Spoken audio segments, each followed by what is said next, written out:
Avec Marie et par Marie, tout offrir à Jésus. C'est notre dernière rencontre de l'année, la rencontre traditionnelle de toutes nos cellules, mais c'est aussi la dernière rencontre où je serai votre pasteur. Et c'est la fin d'une histoire, mais c'est le commencement d'une autre histoire. C'est un envoi en mission que je voudrais faire aujourd'hui.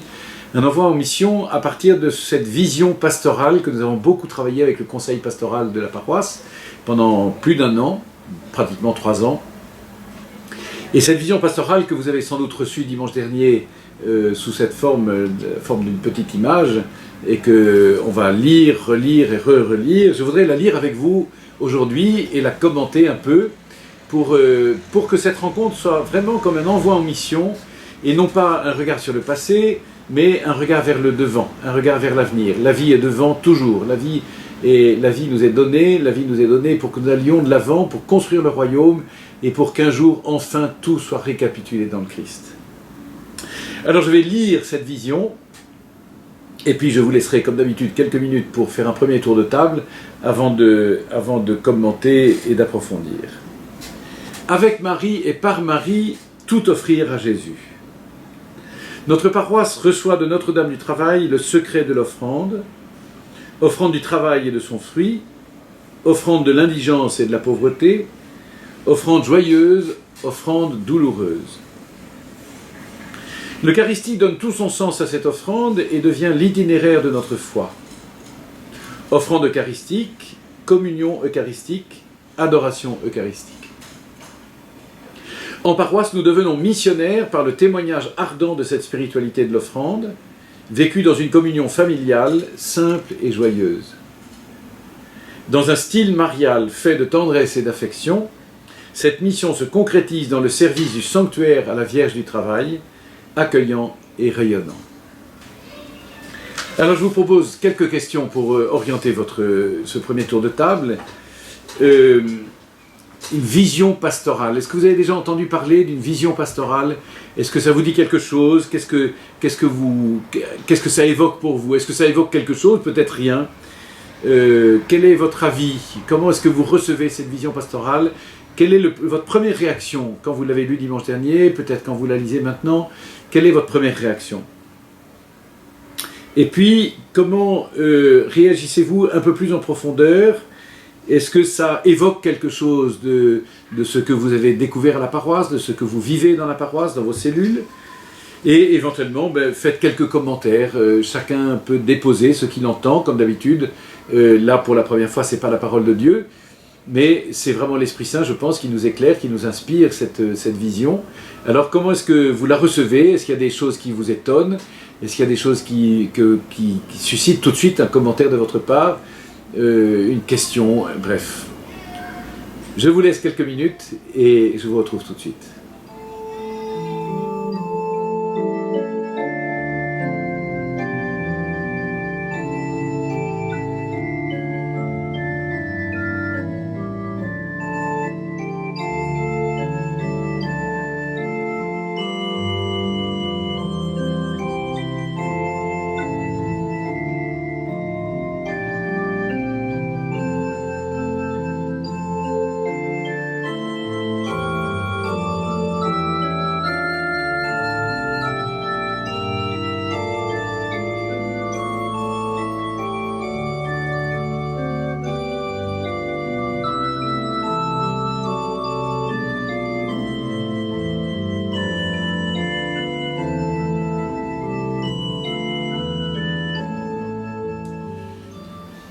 Alors d'abord, la spiritualité de Notre-Dame du Travail. Je l'ai dit, vous savez, je l'ai dit et commenté très souvent avec vous. Toute la spiritualité de Notre-Dame du Travail, pour moi, est comme résumée dans ces magnifiques fresques que j'aime énormément, dans la chapelle de Notre-Dame du Travail, dans l'abside de l'église. Il y a Notre-Dame du Travail au centre, et puis un ange de chaque côté qui présente, côté gauche, ceux qui apportent leur travail, ceux qui apportent le fruit de leur travail, et puis côté droit, ceux qui sont les indigents, les pauvres, les malades, les malheureux, tous ceux qui n'ont rien à offrir que leur rien, mais qui l'offrent quand même, qui viennent à Notre-Dame du Travail. Cette spiritualité de Notre-Dame du Travail, c'est tout ce que nous voulons essayer de recevoir de l'Esprit Saint, c'est précisément ce sens de l'offrande. j'ai beaucoup insisté, mais j'insiste encore, parce que c'est tout ça, c'est comme une mission à accomplir maintenant. Rien ne prend de sens que par l'offrande. Tout prend sens par l'offrande. Ma vie prend sens par l'offrande. Mon travail prend sens par l'offrande. Mes amours prennent sens par l'offrande, etc. Rien de ce qui est offert n'est absurde. Tout ce qui est offert prend du sens. Tout ce qui n'est pas offert se perd dans l'absurdité et dans les ténèbres. Celui qui veut sauver sa vie la perd, celui qui donne sa vie à cause de moi la trouve. Vous êtes vraiment vivant si vous donnez votre vie. Vivre, c'est se donner. Première grande, majeure, c'est la dominante. C'est la Vierge Marie, c'est Notre-Dame du Travail qui nous apprend à offrir. Qu'est-ce que Notre-Dame du Travail nous apprend à offrir? Saint Joseph nous apprend à bien travailler, Notre-Dame du Travail nous apprend à offrir. Deuxièmement, cette offrande que la Vierge Marie nous apprend, alors cette offrande qui est parfois joyeuse, parfois douloureuse, aussi bien les fruits que l'indigence et la pauvreté, c'est l'Eucharistie qui est le sens ultime de cette offrande. Combien de fois est-ce que j'ai rappelé avec vous cette phrase de l'offertoire, « Tu es béni Dieu de l'univers, toi qui nous donnes ce pain, fruit de la terre et du travail des hommes, nous te le présentons, il deviendra le pain de la vie. » Chaque année, au moment de la fête de Notre-Dame du Travail, chacun apporte au pied de l'autel un objet qui signifie, qui symbolise son travail, son occupation quotidienne, travail salarié ou non salarié. Et aussi recherche d'emploi. Ceux qui sont inscrits au pôle emploi ou ceux qui cherchent un travail d'une manière ou d'une autre, ceux qui n'ont rien, les malades, les pauvres, les affligés, tout cela ont quelque chose aussi à déposer.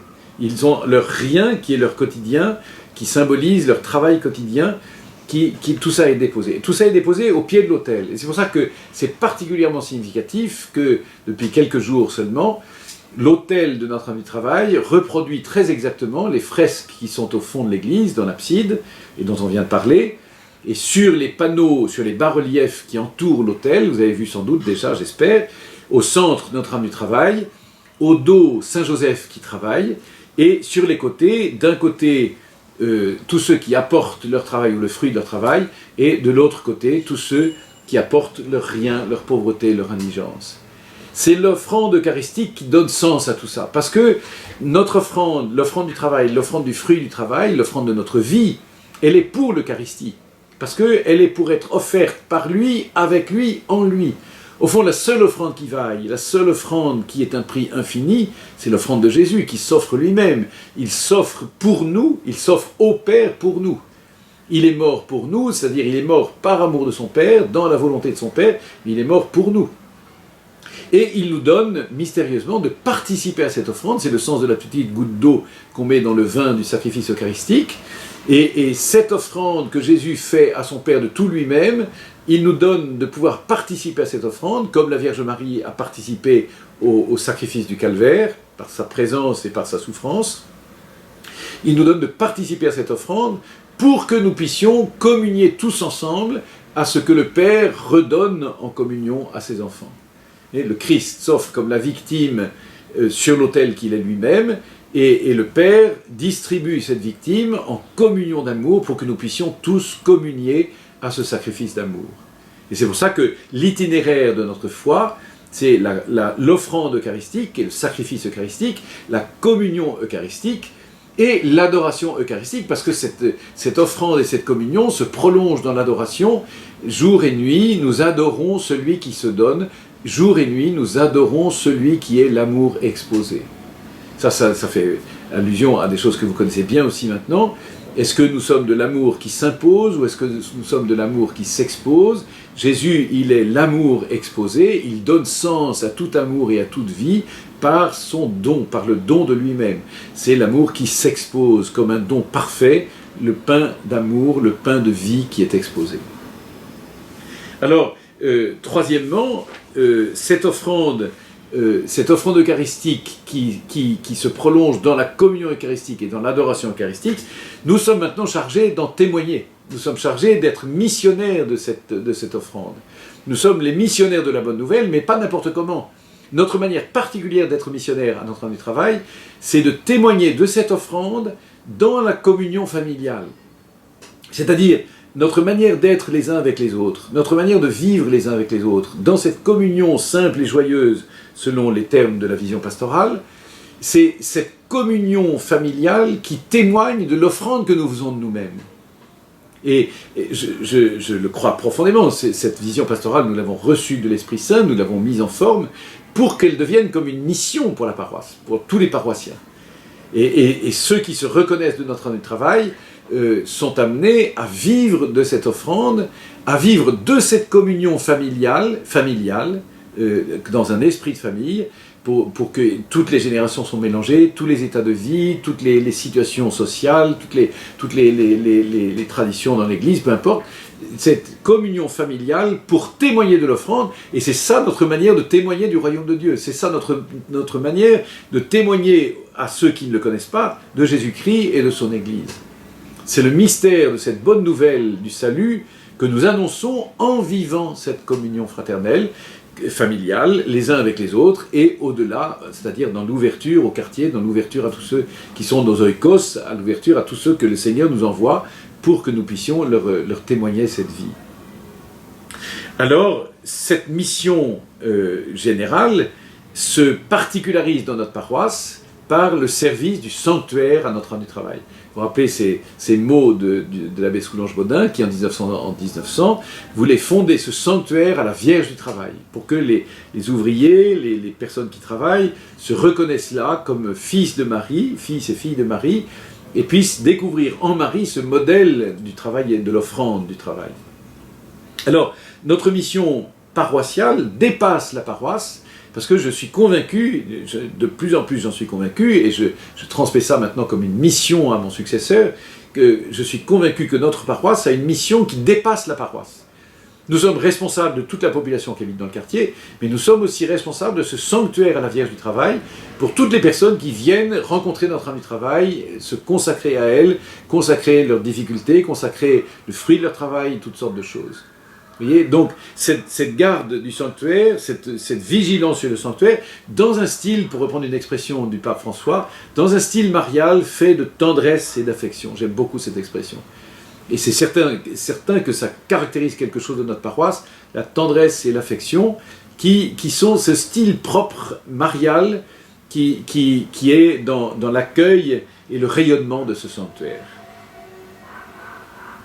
Alors, il me reste à rendre grâce infiniment. Je voudrais vous dire merci. Merci de ce que vous êtes.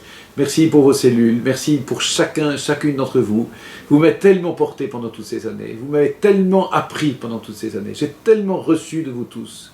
Des leaders de cellules, des co-leaders, de Mathilde en particulier, la coordinatrice, mais de tous ceux qui ont participé à ces cellules d'une manière ou d'une autre, de près ou de loin. J'ai tellement reçu avec vous, et particulièrement reçu quelque chose de cette docilité à l'Esprit Saint, quelque chose de cette façon de se laisser conduire aujourd'hui d'une manière très mystérieuse dans la maladie, dans cette faiblesse que le Seigneur me donne. Et si le Seigneur m'invite à vivre d'un peu plus près son sacrifice d'amour et aussi sa souffrance d'amour, je le fais avec tout mon cœur. Je l'accepte, je l'accueille avec tout mon cœur pour être davantage uni à lui, pour porter les souffrances du monde, pour porter les difficultés du monde, pour porter tous ceux qui souffrent et qui sont malheureux. Je voudrais vous dire merci et je voudrais accueillir le Père Gabriel. C'est lui qui sera votre pasteur désormais, c'est lui que vous accueillerez, je sais que vous l'accueillerez bien, c'est lui qui vous enseignera, c'est lui qui vous conduira, mais en même temps vous le conduirez comme vous m'avez conduit. Je sais que vous l'accueillerez bien, et je le remercie beaucoup de l'intérêt qu'il porte aux cellules et de la façon dont il accueille tout ce que j'essaye de lui transmettre et ce que vous lui transmettrez. Je m'en vais le cœur joyeux. Il y a tellement de choses qui restent à faire. Je n'ai pas achevé. Je ne cherche plus à achever. Je laisse les choses en l'état. Il y a des toiles d'araignée dans la maison. Il y a des travaux qui restent à faire. Il y a 1000 choses qui sont à faire. Mais la vie continue. Et le Seigneur m'a donné quelques années pour pousser la paroisse un peu plus loin. Et maintenant, c'est le Père Gabriel qui fera. Je m'en vais le cœur joyeux. Je voudrais, d'une façon très particulière, vous embrasser tous, vous bénir tous, toutes, de tout mon cœur, de tout son cœur à elle, et vous dire encore et une fois, dernière fois, à toujours, en vérité.